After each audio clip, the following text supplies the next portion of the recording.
ہماری دستگیری فرما دیجئے، ہمیں دین متین پر چلا دیجئے، ہمیں نبی کے طریقوں پر چلا دیجئے۔ اے اللہ تیرے حبیب نے کھانے پینے کے جو آداب بیان فرمائے، اللہ ہمیں اسی طرح کھانے پینے کی توفیق عطا فرما۔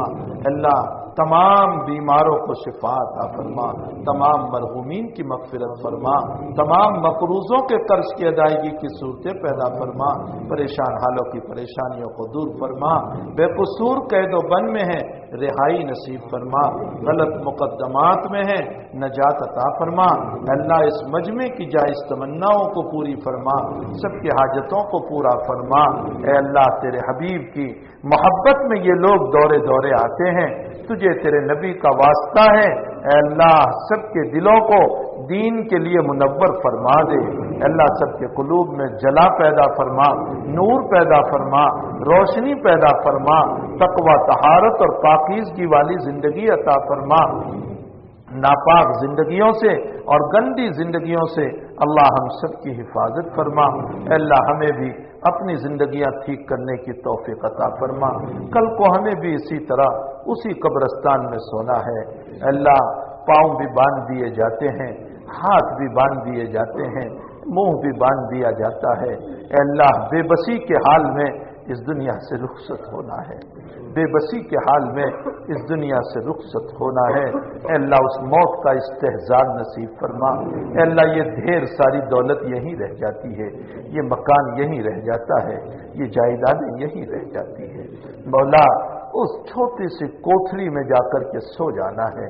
اے اللہ جو کیڑوں مکوڑوں کا مکان ہے، جو کیڑوں کا گھر ہے، اے اللہ 3 دن میں لاش پھٹتی ہے، کیڑے کھاتے ہیں، پھر اس کو بڑے کیڑے کھاتے ہیں، پھر اس کو بڑے کیڑے کھاتے ہیں، یہاں تک کہ کیڑے بھی مٹی بن جاتے ہیں۔ یہ ہماری زندگی کی حقیقت ہے۔ ہمیں عبرت لینے کی توفیق عطا فرما، ہمیں عبرت لینے کی توفیق عطا فرما، ہمیں عبرت لینے کی توفیق عطا فرما۔ اللہ ہم سب کو آپ کی مرضیات پر چلا، آپ کی نامرضیات سے ہماری حفاظت فرما، ہماری دعاؤں کو اپنے فضل و کرم سے قبول فرما۔ صلی اللہ علیہ النبی الکریم برحمتک یا ارحم الراحمین۔